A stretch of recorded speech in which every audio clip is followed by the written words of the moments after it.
So here we have the Audi A1 on a 16 plate. I'm going to start off firstly by showing you around the outside of the car, and then we'll hop in and run through some controls on the inside of it. From the outside you can see it's a 5-door car with alloy wheels and tinted windows. We're going to start off inside the boot space first of all. As we approach the back of the car, you can see we have reversing sensors, plenty of boot space as well, along with that 60-40 split folding rear seat, should you wish to increase this space even further again. Okay, so we're just going to work our way back around to the front of the car, and then we'll hop in and run through some of the controls, as I mentioned, from there. Just briefly before we climb in, I think it's well worth seeing the interior from this exterior point of view. There's plenty to run through on the dashboard, so let's hop in and we'll do that now. Okay, now that we're inside the car, we're going to start with the dials. On the left-hand side, first of all, we have the rev counter and coolant temperature gauge. On the right-hand side, the speedometer and fuel gauge. In the centre, you can see the total miles of the car. They are 63,766. You can change the fuel economy information displayed above that and the actual menu that appears there. So for example, your digital readout for the speedometer, and that is done with the buttons just here. We have our stereo controls over on the right hand side. The stereo itself is in the center, or the screen for it at least.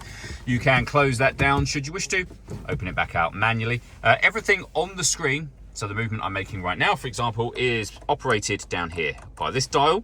These 4 buttons relate to the 4 corners of the screen. These buttons will take you into the menus highlighted on them, and then you've got your main volume for the stereo. For example, if I were to press telephone, we will be in the telephone menu. Going back to the main menu and using the dial, we've got a car menu where you can change the driving setup of the car.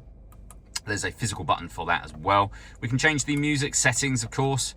We can access our radio, DAB, FM and medium wave, and media, where you'll listen to your own music via Bluetooth audio, Audi's multimedia interface, CD player and SD memory card input.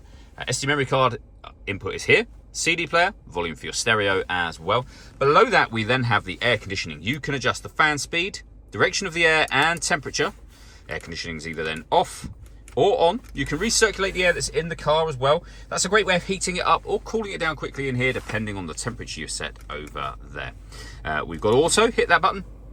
This car is able to maintain its own temperature, or maintain the temperature you've asked for, sorry, by taking control of the fan speed and direction of the air for you, which you can manually override at any time. With a heated driver and passenger seat, both have 2 separate heat settings each. We've got a heated rear screen. You can turn your traction control on off. That is the physical button for changing the driving setup of the car I mentioned a moment ago. Your 12-volt charging socket, 2 cup holders, and the gear lever for the 6-speed manual gearbox. All that leaves me to say is thank you for taking the time to watch this video. If you'd like to come and see the car for yourself and have a test drive, please feel free to give us a call here at Surrey Specialist Cars. We'd love to hear from you soon.